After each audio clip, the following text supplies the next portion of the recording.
साहेब का घर शिखर पर, जहां सिलहली गैल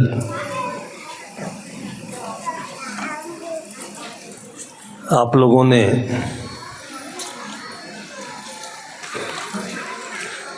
मंदिर के गुंबज देखे होंगे।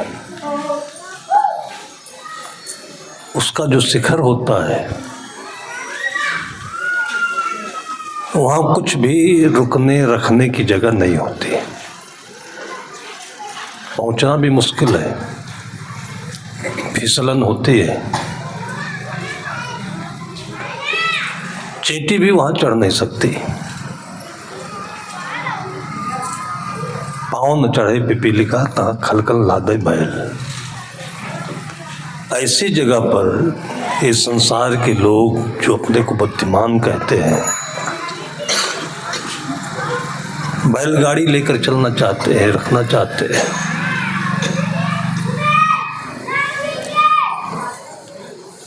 जो जीवन की शिक्षा है वो संपूर्ण होनी चाहिए। आधा अधूरा लेकर छोड़ दिया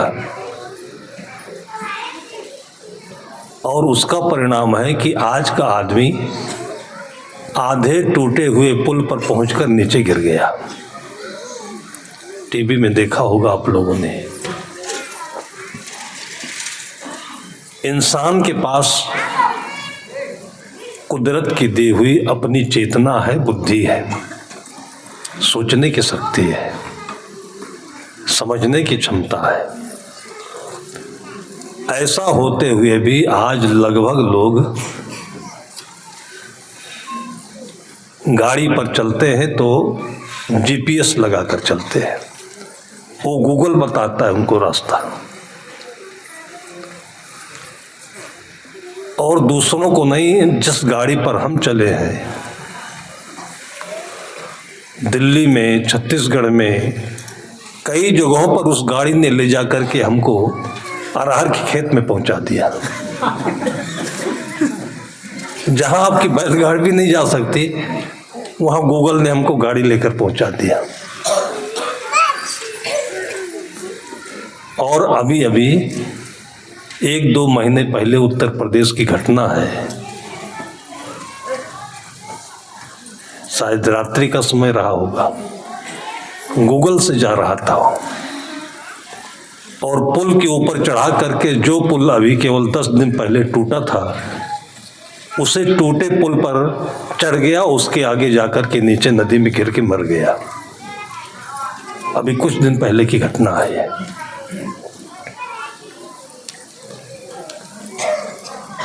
गूगल का कमाल है, फिर भी हम चेतते नहीं। आपन आस कीजे बहुतेरा, जैसे हमारे पास चलने के लिए पैर हैं, करने के लिए एक हाथ है, और पूरा ये तंत्र है, ये सिस्टम है, इस पर पूरी पढ़ाई केंद्रित होनी चाहिए। और इसी को स्वरूप ज्ञान कहते हैं। इसी के केंद्र में आपको आत्मज्ञान होगा, और इसी पर सदगुरु कबीर साहब सारा जोर डालते हैं। जाको मुनिवर तप करे, वेद थके गुड़ गाए, सोई देव सिखापना, कोई नहीं पतियाए। आज हम ये बातें व्यवहार को जोड़कर जब बोलते हैं, खाने पीने के लिए, जीने के लिए, दिनचर्या के लिए, तो हमारे साथी बहुत लोग नाराज होते हैं कि साहब तो बस वही गाजर मूली, वही पानी, ये बताते रहते हैं। जो अपनी जिंदगी की आखिर तक पानी पीना नहीं समझ पाया, तो हमें आश्चर्य है कि वो वेद और बीजक का अर्थ क्या समझेगा। ज्ञान से नफरत है, मुर्दा ज्ञान से प्रेम है, जीवित ज्ञान से नफरत है। समाज उसी तरफ चल रहा है।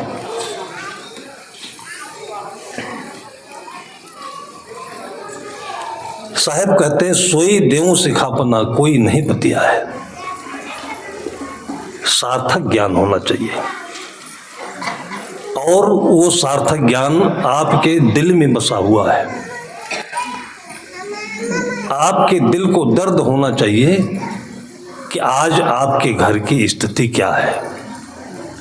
पत्नी को कोई तकलीफ है, सुविधाओं में कोई कमी है, बच्चों को कोई तकलीफ है, उनके लिए शुद्ध वातावरण चाहिए है कि नहीं है। यह हमारी चिंता का विषय होना चाहिए।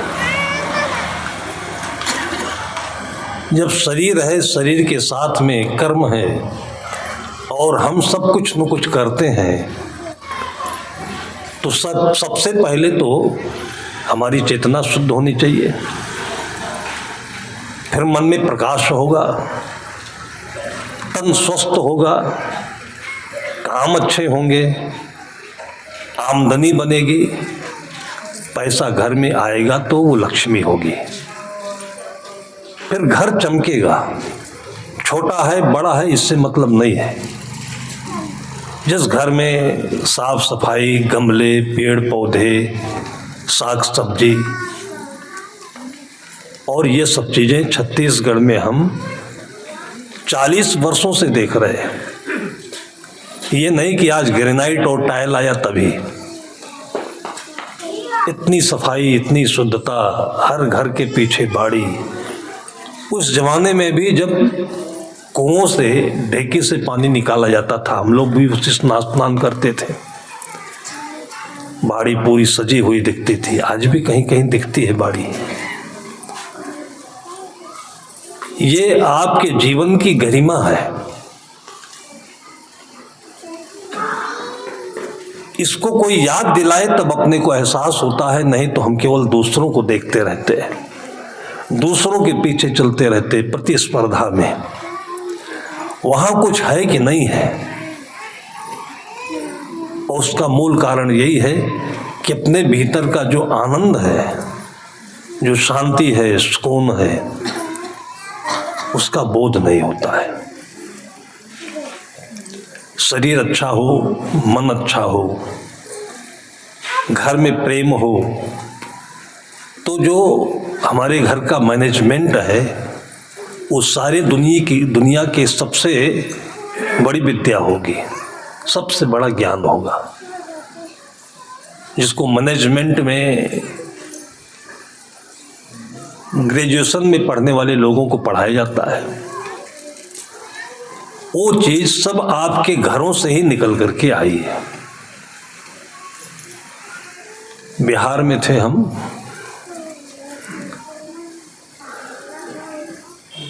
बड़े बड़े किताबों में लिखी हुई ज्ञान की बातों को हम छोटे से छोटे लोगों में देखते हैं और जोड़कर आप लोगों के सामने रखते हैं, ताकि आप लोगों को ऐसे हीन भावना नहीं हो कि हमारा बेटा तो MBA नहीं कर पाया, केमिस्ट्री से MSc नहीं कर पाया, PhD नहीं कर पाया। इन बच्चों के छोटे छोटे ज्ञान में ये सब बातें भरी हुई है। बिहार में था मैं, लक्ष्मणका जाना था, तो गिलास मेरे पास था। पानी लेने के लिए हम हैंड पाइप के पास पहुंचे, तो 3-4 बच्चे वहां हैंड पाइप पर पानी पी रहे थे। मैं उन लोगों को डिस्टर्ब नहीं करना चाहता था। थोड़ी दूर पर मैं गिलास खाली लेकर खड़ा रहा कि पानी पी लें, चले जाएं तो मैं पानी ले लूंगा। अब वो बच्चे स्कूल में पढ़ने वाले, कोई 5 में, कोई 6 में, कोई 6-7 में। अब उन बच्चों के भीतर में जो चेतना है वो बंद है कि खुली है, इसकी पहचान आप देखिए। थे 4-5 बच्चे हो। कम से कम 5 मिनट तक मैं खड़ा रहा, किसी ने हमारी तरफ ध्यान नहीं दिया। एक बेटी ने, शायद वो 6वीं या 5वीं में पढ़ती रही होगी, 2-3 बार मेरी तरफ मुड़ करके देखे और उसके बाद फिर धीरे से पास आ गई। मैंने कुछ बोला नहीं, वो भी कुछ बोली नहीं। इसको ज्ञान कहते हैं, जो बोले बगैर भी आपसे लोग ले सकें और आप लोगों को दे सकें। ऐसा भी ज्ञान कोई हो सकता है क्या? वो बेटी मेरे पास आ गई, उसने इशारा किया हाथ, तो मैं समझ गया कि गिलास मांग रही है। नल के आसपास कीचड़ होता है, उसको ऐसा लगा होगा कि अभी साहब कीचड़ में आएंगे, पैर डूबेगा। वो लोग नंगे पांव से थे, मैं चप्पल पहना हुआ था। वो आकर के मेरे पास हाथ लपकाई, मैं समझ गया उसके हाथ में गिलास दे दिया। फिर जा करके अपने हैंडपाइप से जो पानी निकलता है उससे पहले उसने टोंटी को धोया, फिर मेरे गिलास को धोया और धो करके गिलास में पानी भरा, और गिलास में इतना पानी भरा कि 2 अंगुल खाली रह जाए, और उसके बाद लेकर मेरे पास आई और एक हाथ से नहीं, दोनों हाथों से ऐसे गिलास पकड़ाया। सबसे पहला ज्ञान कि मेरे खड़े होने का अर्थ बिना बताए वो इशारे से समझ गई। ये जीवन का सबसे बड़ा ज्ञान है। ये कोई भूखा है, वो बोल नहीं सकता, तो आप कैसे जानोगे? अगर कोई जान सकता है तो उससे बड़ा PhD इस दुनिया में कोई नहीं है। अगर वो समझ सकता है तो कोई माँ होगी, कोई बेटी होगी, कोई बहू होगी, कोई बेटा होगा, जिसने अपने बूढ़े दादा दादी, घर में माता पिता, इन लोगों के पास रहकर उसको समझा होगा, उसकी चेतना को समझा होगा, और उसी में ये संस्कार आते हैं। जो जहाँ भी रहे, नर्स बनकर रहे, डॉक्टर बनकर रहे, वो ऑलराउंडर होता है। उसने हमको गिलास दिया, धो करके दिया, नल के टोंटी को भी धो दिया, मेरे गिलास को भी धो दिया, क्योंकि उसके घर में हो सकता है कोई संत आते रहे हों। टकसार, साफ सफाई, खाने पीने का ढंग, ये सब माता पिता के द्वारा बच्चों की आंखों में, उनके संस्कार में, रग रग में भर जाता है। ये बताना नहीं पड़ता है, ये कहीं भी कागज में लिखने वाली चीजें नहीं। कागज में और दीवालों में तो देखिए कि आज तक पानी के सदुपयोग के लिए दिल्ली जैसे शहरों में भी मैंने एडवर्टाइज देखा है। लोग दाढ़ी बनाते रहते हैं, टोटी खुला रहता है, उनको रोकना पड़ता है। वहाँ पर हजार रुपए देकर के बड़े बड़े होर्डिंग लगे हुए हैं गवर्नमेंट के कि पानी की एक एक बूंद कीमती है, कृपया नल बंद करके दाढ़ी बनाइए, ये बोलना पड़ता है वहाँ। लेकिन जिनके परिवार में, जिनके घरों में संस्कार है, उनको पता है उनके घरों में पानी का अपव्यय नहीं होता है। पानी कौन पीता है? मनुष्य पीता है। बर्तन धोया जाता है, कपड़े धोए जाते हैं, उससे जो निकलता हुआ पानी होता है वो केले का पौधा पीता है। अभी जहाँ से मैं आया हूँ, 1-2 दिन हम लोग बाहर से टहल करके आए, तो बाहर का जो उनका आंगन है, सहन, तो पाइप से वो धो रहे थे। है वो शिक्षक, रिटायर हो गए हैं, वरिष्ठ हैं। तो मेरे मन में लगा कि पानी की इतनी किल्लत है और इसको झाड़ू से लगा देते, पोछा लगा देते, तो ये आंगन साफ हो जाता। मास्टर साहब पूरा फवारा ट्यूबवेल चला रहे हैं, लेकिन कहा नहीं मैंने उनको, क्योंकि हर एक का सम्मान करना चाहिए। सम्मान से समझ पैदा होती है। दूसरे दिन देखा, तीसरे दिन देखा, लेकिन मैंने कहा नहीं, अपने साथियों से कहा।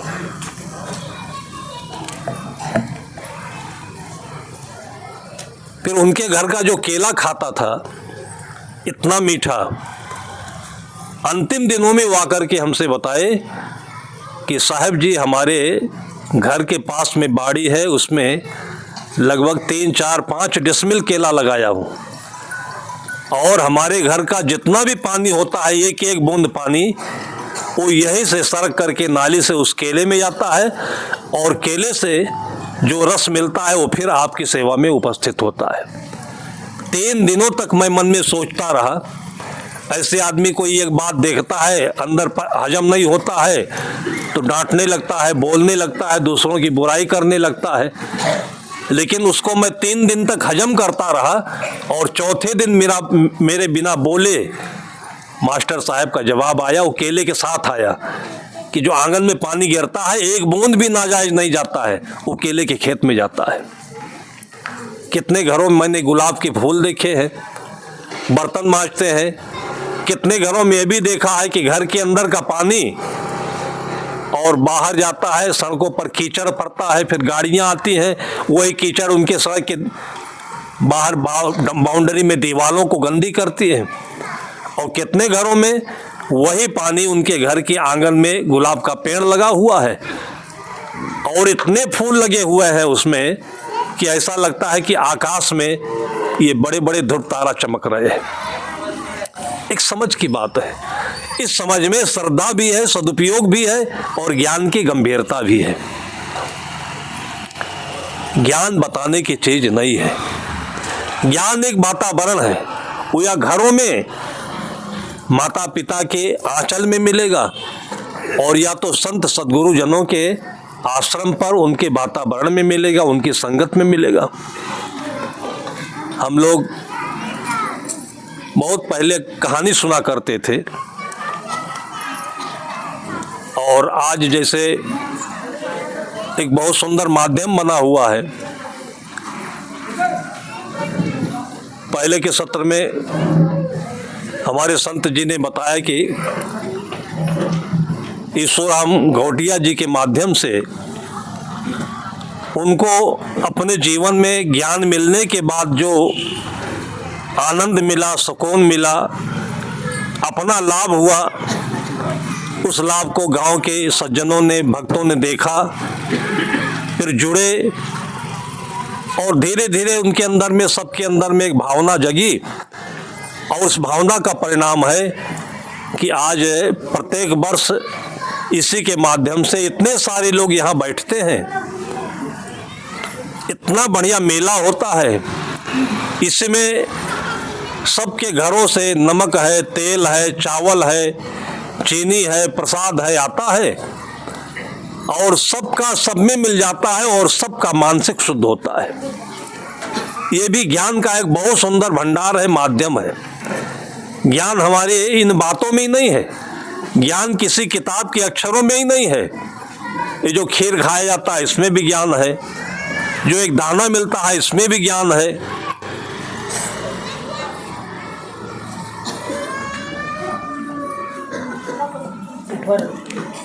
किसी गांव के एक बहुत बड़े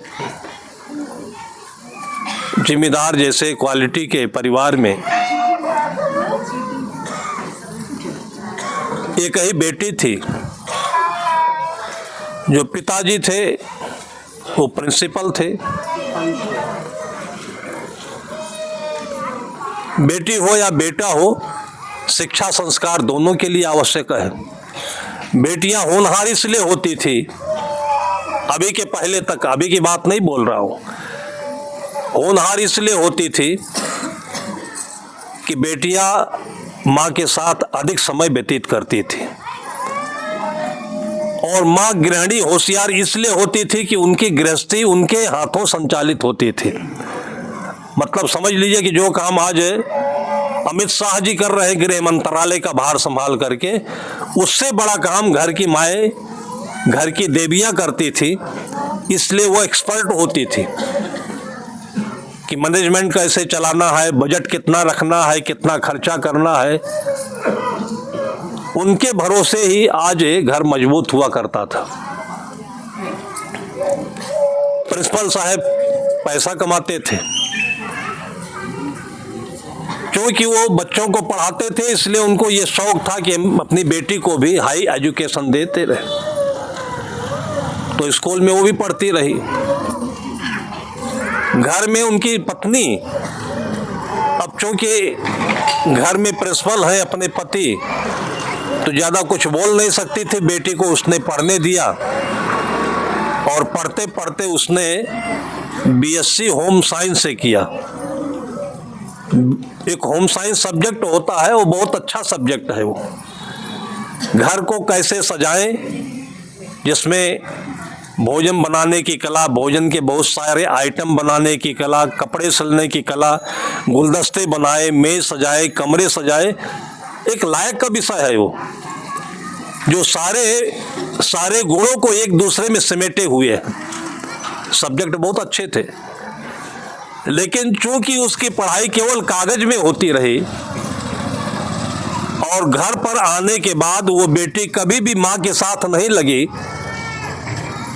कि माँ के पास है, कभी भी ये खपोरी बनता है, पान रोटी बनता है, ये समोसे बनते हैं, हलवा बनता है, कैसे बनता है, कभी देखा नहीं। होम साइंस में प्रैक्टिकल कराना होता था, तो आजकल जैसे होता है वैसे पहले भी हुआ करता था। प्रैक्टिकल कराते नहीं थे और 10-10 रुपया बच्चे जमा कर देते थे, और उसके बाद उनको प्रैक्टिकल में 30 नंबर मिल जाते, 25 नंबर मिल जाते थे। बड़ी हुई बेटी, विवाह तय हुआ। अब आज के 40-50 साल पहले की बात है, उस जमाने में जब 5वां भी बेटियां नहीं पढ़ी होती थी और वो बीएससी की हुई थी होम साइंस से, तो जिसके यहाँ उसका विवाह तय हुआ, इतने खुश हो लोग कि उसके रिश्तेदारों में चारों तरफ एक गर्व का विषय हो गया कि इनके घर में तो भाई जो आ रही है बहू, बीएससी है, होम साइंस से पढ़ी हुई है। तो जब से शादी तय हुई तो महीनों तक उसकी गुणों की चर्चा चारों तरफ फैलती रही, और कुछ लोग उसमें जलती भी रहे, ईर्ष्या भी करते रहे, कुछ लोग खुश भी थे कि भाई हमारे परिवार में एक लायक बहू आ रही है। तरह तरह की चर्चा हुआ करती थी। विवाह हुआ, अच्छा दहेज भी गया होगा। तो जहाँ की यह घटना है उत्तर प्रदेश के पूर्वांचल क्षेत्र की, तो वहाँ पर विवाह होता है, फिर गौना जाता है। गौना जाने के बाद रिश्तेदार जो होते हैं बहू को देखने के लिए आते हैं। तो देखने आते हैं तो बहू अपने हाथ से भोजन बनाती है या नाश्ता बनाती है, जलपान। फिर वो जलपान लेकर के जाती है, सामने रखती है, तो जो संबंधी कुल कुटुंबी आए होते हैं उसको कोई गले का चैन देता है, कोई अंगूठी देता है, कोई रुपया देता है, कोई साड़ी देता है।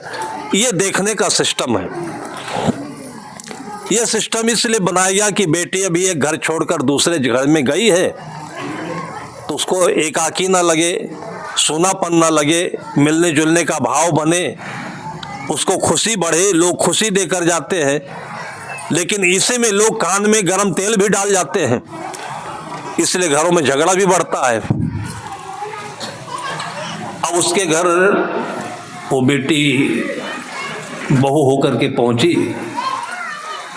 अभी दूसरा दिन था, बहुत सारे अतिथि लोग आए हुए थे। तो जो घर की मालकिन थी, उसकी सासू, उसने कहा कि बहू बेटी, आज तेरे हाथ का बनाया हुआ जलपान सबको परोसना है और सोच ले क्या बनाना है, लोगों को देना। अब वो सोच में पड़ गई कि क्या बनाऊं। अब सोच में इसलिए पड़ गई कि कभी वो माँ के साथ में रसोई में काम करी नहीं थी, अंदाजा उसको कुछ था नहीं। किताब में पढ़ी थी तो किताब याद आने लगा उसको। तब तक उसको याद आया कि मेरे सूटकेस में किताब हो सकता है आई हो। भाई घर चेंज होता है तो जो चलने लगते हैं यात्रा में, तो कोई पत्रिका है या रास्ते में खरीद लेते हैं, घर से ले चलते हैं तो पढ़ते हैं। तो देखा उसने सूटकेस में उसके होम साइंस की किताब मिल गई। तो मन में सोचा कि थोड़ा हलवा बना लेते हैं, और नमकीन रखा ही हुआ है, नमकीन और मीठा हलवा हो जाएगा। अब हलवा बनाने के लिए उसने पन्ने खोल लिए, हलवा बनाने की विधि। उसके मुख पृष्ठ पर चैप्टर में लिखा हुआ था कि सबसे पहले सिकड़ी जला करके कढ़ाई रख करके उसमें सूजी को लाल होने तक सेक लेना चाहिए। सेकती रही तब तक हवा चली और पन्ना पलट गया। सो उसने देखा नहीं, अनुभव उसको कुछ था नहीं। जब सूजी लाल हो चली तो फिर उधर घूम करके देखे तो उसमें लिखा था कि इसके बाद इसमें हरा मिर्चा, धनिया, नमक ये सब डाल देना चाहिए। वो पन्ना पलट करके आ गया था समोसा बनाने की विधि। आधा तो उसने बनाया हलवा बनाने की विधि, आधा आ गया समोसा बनाने की विधि। अब दोनों मिल करके जब वो अच्छा हलवा तैयार हुआ तो लोगों के सामने परोसा गया। अब लोग पहले से उसकी महिमा सुन रखे थे, प्रशंसा करते थे, और जब हलवा खाए न मीठा लगे न खट्टा लगे और कड़वा ऊपर से जबान खराब करे, तो लोगों ने कहा कि आज नए किस्म का हलवा खा रहे हैं, ये बीएससी की हुई है होम साइंस से। लेकिन पहले का जमाना था, लोग इतना मुखर नहीं होते थे कि टीका टिप्पणी करते, कोई बोला नहीं। फिर अंत में बचा बचाया जब उसके घर वाले खाए तब माथा कूटने लगे। जा करके बोला कि बेटी तुम्हारे घर में ऐसे हलवा बनता था क्या? तब अपने माँ के आंचल पकड़ करके सासू के रोने लगी कि मम्मी गलती हो गई, मुझे कभी रसोई में मम्मी ने जाने नहीं दिया और मुझे अंदाजा नहीं लगा, और मैंने किताब खोल दी तो लगता है पन्ना पलट गया, तो हलवा हमेशा एक साथ में बन गया। समझदार माँ थी, उसने कहा बेटी ये उम्र की गलती है और ये हो सकता है कि मेरी उम्र में भी रही हो। फिर जो गले लगाया उसे कि सचमुच में जितनी उसकी प्रशंसा थी उससे आगे बढ़ करके उसने अपना नाम पैदा किया। आज एक स्वच्छ वातावरण, हम उन संतों को नमन करते हैं, उन संतों के पीछे चलने वाले भक्तों को भी हम स्मरण करते हैं कि जिनके पीछे ये परंपरा आज तक हम लोगों को ये मिलती चली आ रही है। इसको मेला भी कह सकते हैं, इसको भंडारा भी कह सकते हैं, इसको ज्ञान का यज्ञ भी कह सकते हैं। आदमी का कमाया हुआ पैसा अनेक मदों में खर्च होता है, और आप सही से हिसाब लगाएं तो 75% पैसा हमारा बिना मतलब का खर्च होता है। जहां खर्च होता है वो भी काम सही नहीं बनता है, क्योंकि जो जिंदगी है जहां से सब कुछ बन सकता है, उस जिंदगी के लिए कुछ हमने सोचा नहीं, कुछ किया नहीं, और बाकी जिनके लिए किया वो सब दिखावे थे। और इसी दिखावे में पहले जमाने से लेकर आज के जमाने तक लोग भूलते चले गए। इसलिए संतों ने भीतर की बात कही। ऊपर की बात अलग है, भीतर की बात अलग है। साहब कहते हैं कि साहब का घर शिखर पर जहां सिलहली घैल, जिसको इज्जत कहते हो, प्रतिष्ठा कहते हो, झूठा बनाकर घूमते हैं। ये पहले जमाने में भी जिनके पास पैसा हुआ करता था, शौक के नाम पर, फैशन के नाम पर बहुत चलता था। मुंशी प्रेमचंद जी ने एक पर्दा नाम की कहानी कही है, लिखी है। पर्दा नाम ही रखा उसका, किसी जिम्मेदार घर की कहानी होगी। आज तो घर घर में पर्दा लगा हुआ है। अब मैं पर विचार करता हूं तो बहुत समझदार घरों में होता होगा कि पर्दा कभी धुला जाता है, नहीं बच्चा आए तो उसका नाक भी पहुंच देते हैं, शौचालय से होकर के बाथरूम से आए उसमें भी हाथ पहुंच देते हैं। ऐसे खुला घर हो तो सब कुछ दिखे और सब कुछ समझ में आ जाए। लेकिन एक परंपरा है, उस परंपरा के अनुसार आज हम उसको वहन करते चले आ रहे हैं। बाथरूम देखते हैं, ये सब प्रतिष्ठा के नाम पर होता है। प्रतिष्ठा है, चेतना नहीं है। दोनों चीजें एक जगह रहती हैं। चेतना में प्रतिष्ठा होती तो आज हर काम एकदम साफ गोई से होता। मिट्टी के मकान में भी वो स्पष्टति, वो चेतना, वो समझदारी दिखती। लेकिन आज हजारों हजारों रुपए, लाखों रुपए बाथरूम में खर्च हो जाते हैं, और मैंने देखा है कि बाथरूमों में कहीं गिलास साबुन रखने की जगह नहीं होती है। तो जो कमोड होता है, कमोड के ऊपर रख देते हैं। भले आदमी चेतना रख करके अगर बाथरूम बनाए होते तो एक दो उसमें किनारे टार लगा देते, लिंटर लगा देते, उसमें आप जितने सामान बाथरूम में आने वाले हैं उनको रख देते। बताने पर भी लोग नहीं सोचते। बाथरूम में दरवाजा बहुत खतरनाक लगता है। अभी गोपनीय बात है, बहुत छोटी बात है। संत लोग हमारे कहेंगे कहाँ बीजक की बात छोड़कर ये बाथरूम कर रहे हो। एक बार हम बाथरूम में फंसे हैं भाई, कोई दूसरा ना फंसे इसलिए करता हो। किसी गांव में ऐसे कार्यक्रम था हमारा। अब हम कार्यक्रम में मंच पर जाने से पहले पानी वानी पी लेते हैं, बाथरूम हो लेते हैं।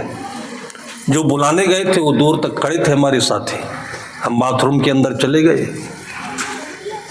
पैसा लगा करके भी लोग ऐसे मूर्खता पता नहीं क्यों करते हैं। प्लास्टिक का वो आजकल जो आता है या एल्युमिनियम का आता है, उसी प्रकार का दरवाजा था और उसमें की जो बेलन है, सिकड़ी, वो पता नहीं कब टूट के निकल गई थी। था भी नया बाथरूम, लेकिन सब होता ही ऐसे है, ये सब नकली टाइप का। अब उसको हम ऐसे धक्का देकर बंद कर दिए, पूरा चिपक तो गया वो। जब लक्षणका होकर खड़े हुए तो देखे खोले कैसे इसको, बेलन है ही नहीं है। वो ऐसे अच्छे ढंग से चिपक गया था कि वो निकले नहीं। अब बहुत देर तक हम खड़े रहे, पसीना आने लगा। उधर बार बार मंच पर बुला रहे हैं कि साहब जी आ रहे, साहब जी आ रहे। हजारों लोगों में किसी को नहीं पता कि साहब जी फंसे खड़े हैं वहां। दुनिया में इतनी भीड़ है, इतने साथी हैं, इतना परिवार है, लेकिन कोई किसी के साथ होता नहीं है। यहाँ तक कि जो हमको बुलाने खड़े थे वो भी वहीं 2 मीटर पर खड़े हैं। उनको भी होश नहीं कि इतनी देर बाथरूम में क्या कर रहे थे। पूरे जीवन का ये सिद्धांत हमें समझ में आया कि दुनिया में कोई किसी के साथ नहीं है। मैंने आपको कुत्तों का उदाहरण दिया कि कुत्ता बच्चा दिया हो कुतिया कहीं, कितनी भी दूर रहे चेतना उससे जुड़ी रहती है, और इसी को योग कहते हैं। मैंने ऐसे माओं को देखा है कि बेटा अमेरिका में पढ़ता है। ऐसे मैं कथाओं में अपने बोलता रहता हूँ। एक माँ रोने लगी। बाद में उससे मैंने पूछा कि कोई दर्द है, कोई दुख है, क्यों तुम्हारी आंख में आंसू आ रहा है। उसने कहा कि साहब मुझसे खुशी लगी कि आप जो बोलते हैं ऐसे ही बेटा मेरा मिला है। इतनी दूर है, हजारों किलोमीटर दूर। मैं नेपाल में रहती हूँ, अमेरिका में रहता है, लेकिन स्कूल से आने के बाद तुरंत फोन मिला करके हमसे वीडियो कॉल करता है, देखता है, और उसके बाद तब फिर मैं भोजन करती हूँ, भोजन करता है। चेतना मिली हो तो एक दूसरे का ख्याल खबर मिलता रहता है। उस जमाने में मिलता रहता था जब ये मोबाइल नहीं होते थे। एक माँ बोलती थी कि मेरा बेटा मुझे याद करता है तो मेरी छाती खुजलाने लगती है। मोबाइल तो भीतर में मिला हुआ है, लेकिन जब अंदर से वो चेतना नहीं है तो कोई किसी के साथ होता नहीं है। फिर ज्ञान के मतलब क्या हुआ? मैं बहुत परेशान हुआ। फिर जिसमें से वो हैंडल टूट कर निकल गया था, वो पतला सा छेद, और मेरी उंगली भी पतली है। फिर उसी छेद में उंगली डालकर और जब खींचा तो बड़ी मुश्किल से फिर वो पल्ला खुला, तब मैं बाहर आया। तो जो हमारे साथी बाहर खड़े थे, मैंने कहा सबसे पहले मैं इनसे बता दूं कि मैं तो धोखा खाया लेकिन ये न खाए। लेकिन इस संसार की ये अजब लीला है कि सब धोखा खाते हैं, कोई किसी से बताता नहीं है। माता पिता बच्चों से नहीं बताते, बच्चे अपने आगे वाले से नहीं बताते, मित्र से नहीं बताते, और सब धोखा खाते चले जाते हैं।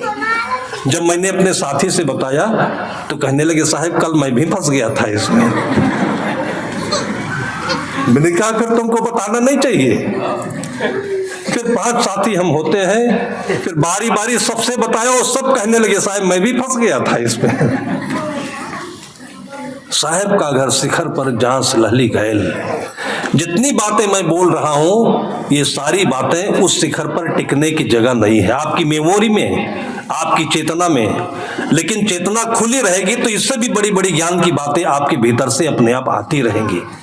आप ज्ञान की गंगा के स्रोत हैं, आप भगीरथी हैं। इस धरती पर जब चाहे तब गंगा को अवतरण कर सकते हैं। ये आज जो कार्यक्रम हो रहा है, हम उनको गंगा का अवतरण कराने वाले भगीरथ के रूप में ही देखते हैं।